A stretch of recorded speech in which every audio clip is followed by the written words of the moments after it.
Hi folks, welcome back to the Horde. It's almost 3:30, 2:23, February 23rd, Sunday, about 42, 43 degrees. You can see my batteries are charged up. That one says 44 degrees. I don't know. What am I saying? I'm saying 5 degrees centigrade. Let's see if I'm right or wrong.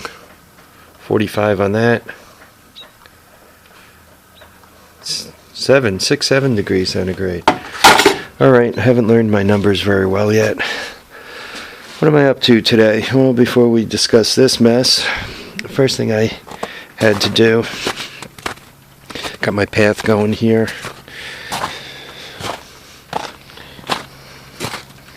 I got the PT Cruizer out of the snowbank.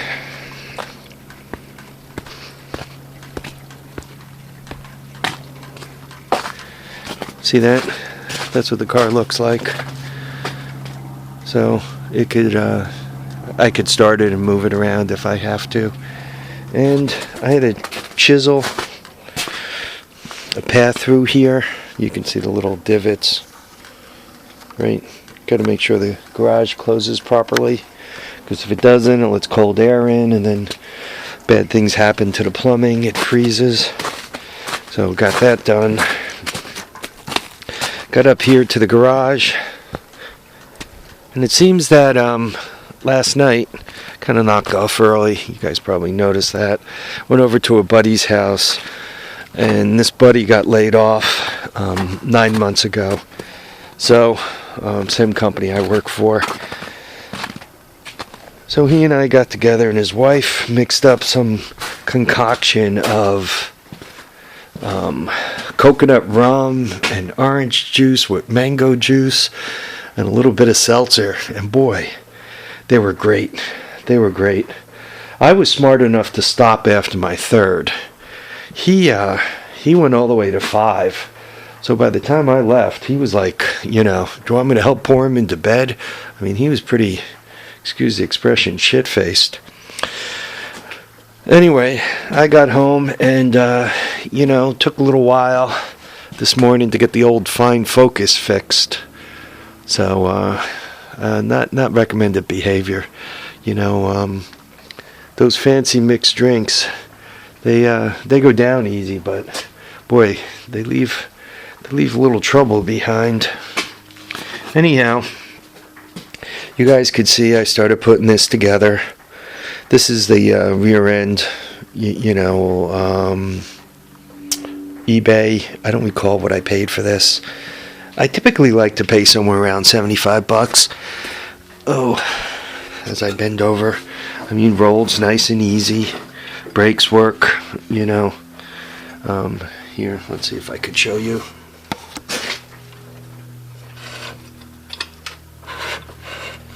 So, see that? The brakes work nice. And I had to stop putting it together because I lost the brake adjuster. I mean, I haven't lost it, but I put it down somewhere, and I don't recall where I put it. And I kind of need it to keep going. Remember I told you guys I was going to slot the bolt? Well, this is the slotted bolt. Come on, focus. There you go. Semi-focused. Anyway, just a simple slot. The last one I kind of screwed up a bit, so I did another one. That's why I always buy extra parts, especially when they're only 50 cents each, right? Not a big strain.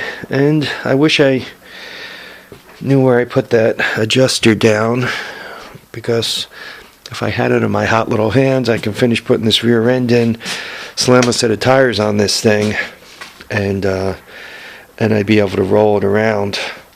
I'm probably going to recycle this one because it holds some air. Obviously that one's a loser, so I'm not going to be able to use that. My tire cart is currently out back here. Excuse the lousy camera work.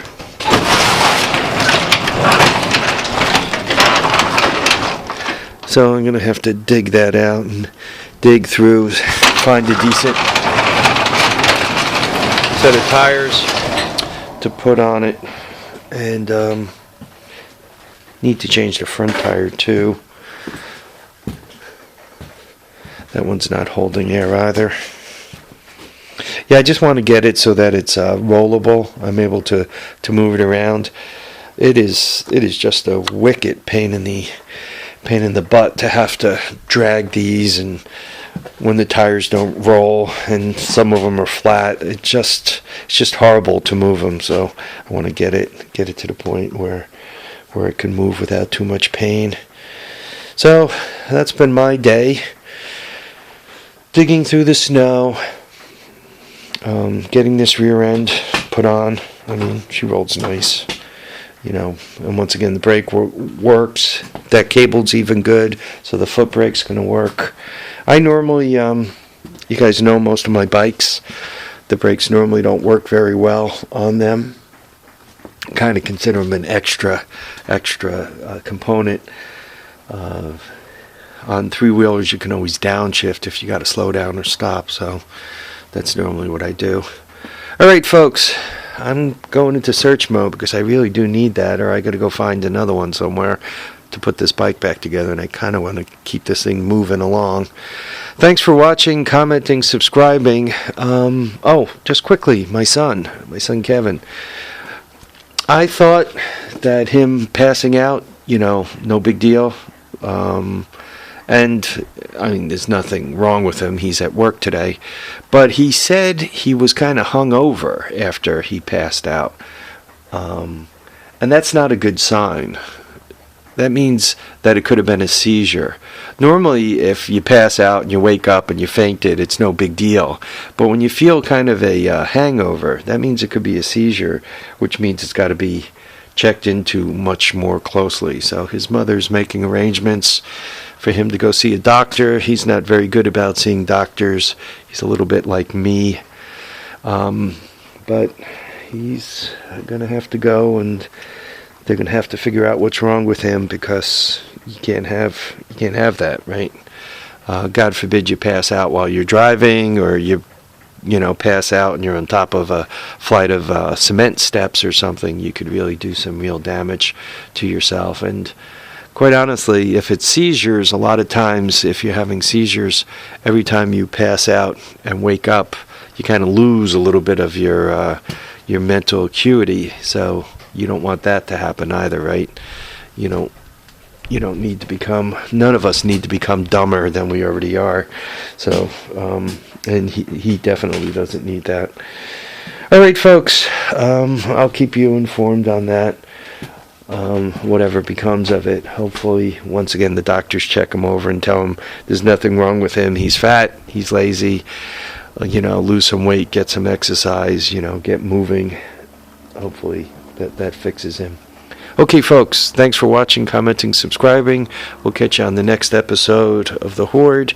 Till then, remember to keep your tires down, your tracks down, your feet down, your handlebars, your head, and your steering wheel up. And we'll catch you on the next episode. Bye now.